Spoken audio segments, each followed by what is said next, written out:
You need to live like God is always watching.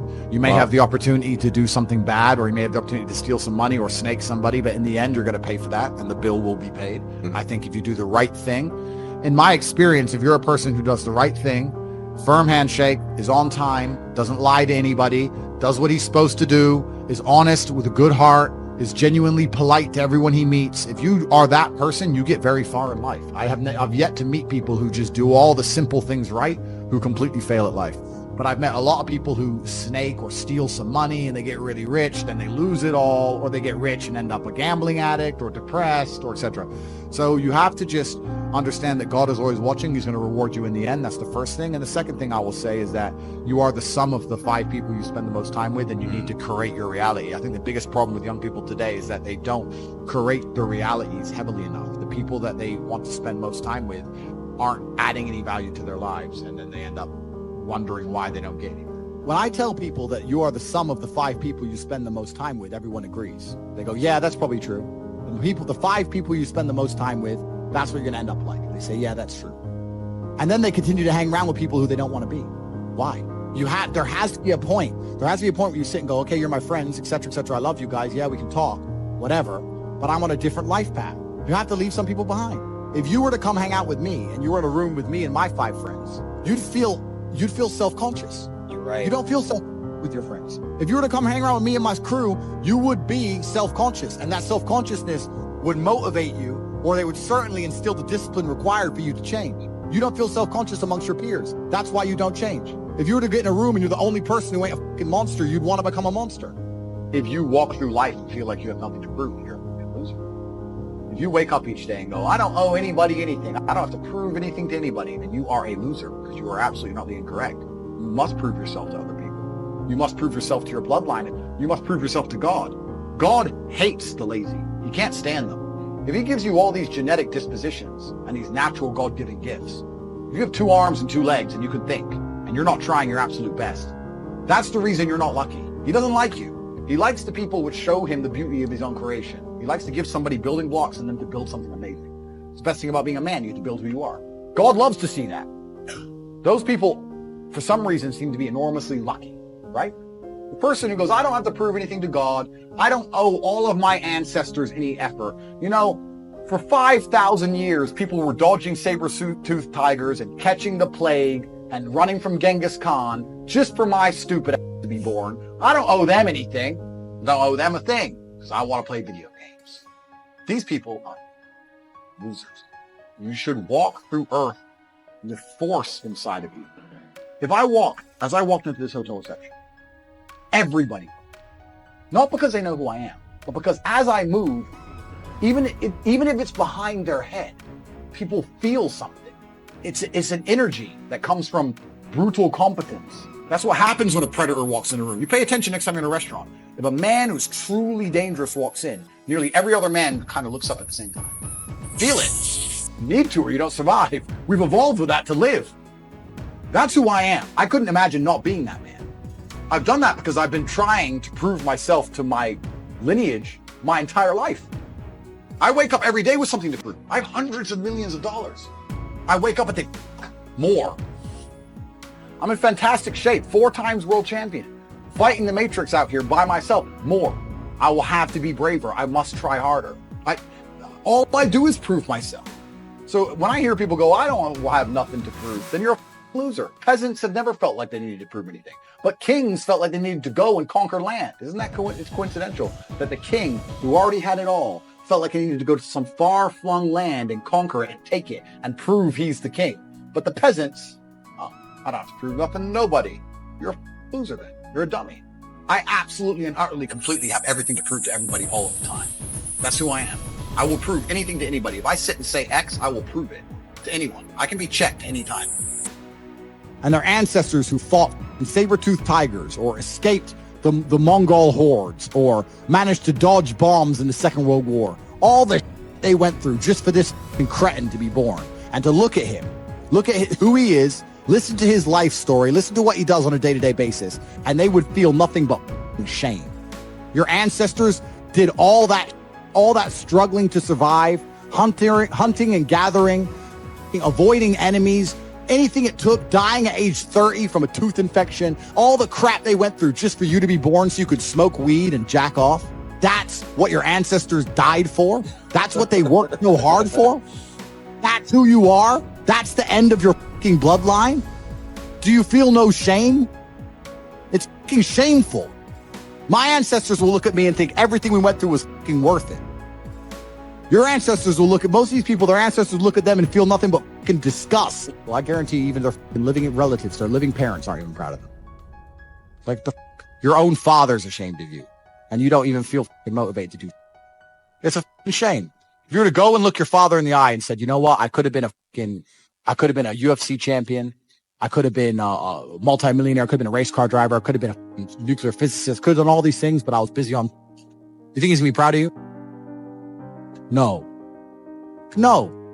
And there's men here who will deny it, right?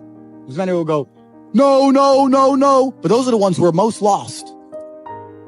And they should look in the mirror, look deep in their own eyes and say, yes, I'm fucking disgusting. I can change this. That's the beauty about being a man. If you're disgusting, you can change it. That's the beauty. There's nothing stopping you changing it. You're right. But you must accept it.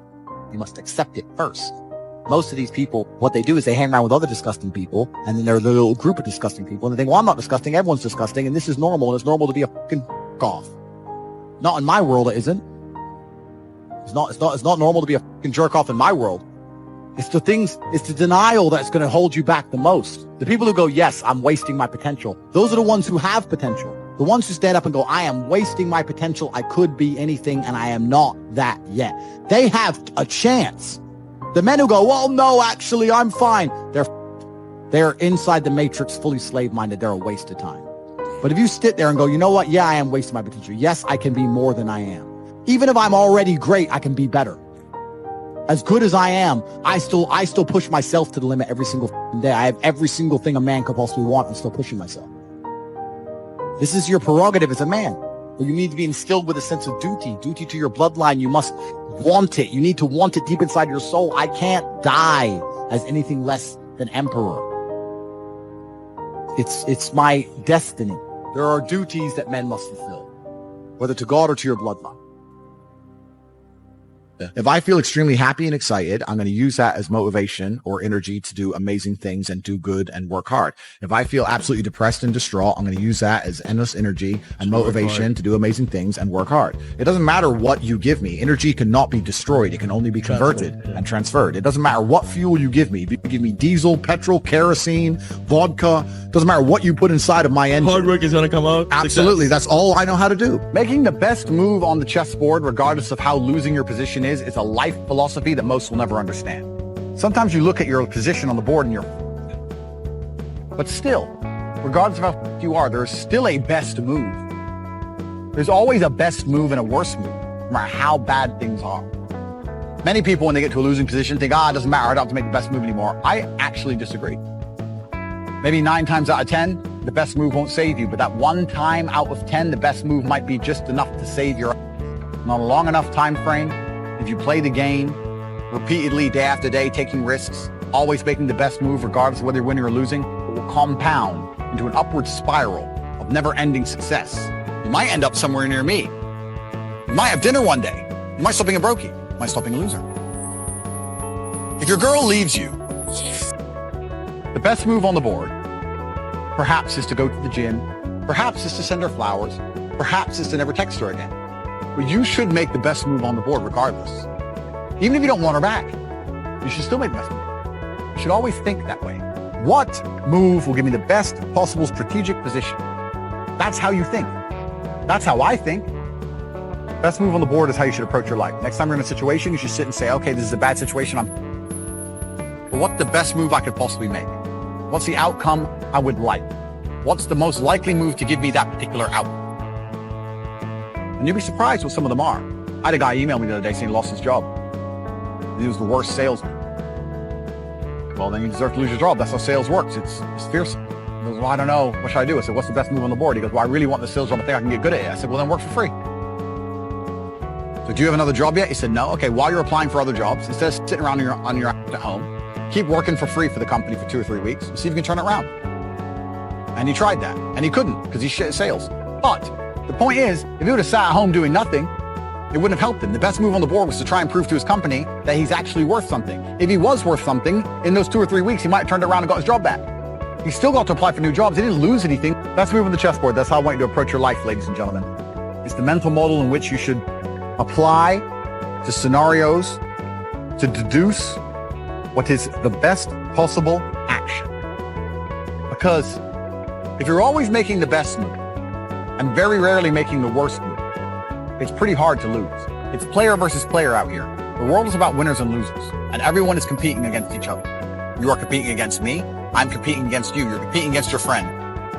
You're competing against your enemies.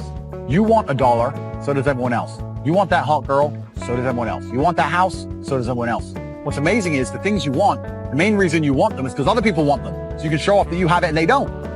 It is competition. Kind of like the age-old adage.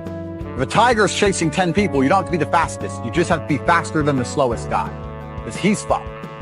So considering that a lot of people are constantly making the wrong moves, if you can just start to make the right moves most of the time, you'll see exactly how easy life can be.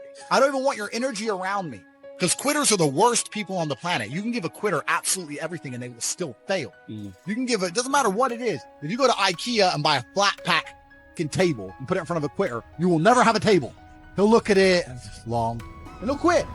Quitters can have every single advantage. Quitters can have all the information. Quitters can have all the tutelage. Quitters can have a mentorship. Quitters can have someone who messages them every morning, hey bro, let's get it. And guess what they're gonna do at the end? Quit. They ain't never gonna have. So if you're a quitter, I don't even want you even inside my organization. I don't want quitters anywhere near me because you're never gonna be successful. People say, hey man, you need to find what you're passionate about and do that. And what they're trying to say is only do what you like, because you have no motivation to do anything else. But I'm going to sit here and once again explain to you how different the world is when you have a mind which isn't warped and affected easily by outside influences. You are never going to become a robot. This is nothing to do with not feeling emotions. This is nothing to do with just becoming an empty, emotionless void of a person. That's not what this is. This is about understanding that you're a human being. You're going to feel emotions. This is a beautiful thing. And making sure that you use them in the correct way. A. And B, you do not ever let them stop you doing what you're supposed to do. I say to people often, I haven't felt like going to the gym in 2 years. I'm wearing my gym clothes right now. I just finished training. I haven't felt like training in 2 years. After 10 years of professional fighting, after giving my life to exercise, genuinely, I have not woke up and felt like, oh, I really want to train. I haven't felt that way in a long time. That's why I retired from fighting. But I have still gone and I have still trained regardless of how I feel. So this is one of the tenets, and there's going to be a lot of things you're going to learn, of an iron mindset. It's the ability to not let your feelings affect you, and sometimes to do the complete opposite of how you feel. Because you're not going to very often feel like working hard. You're not going to always feel like doing the right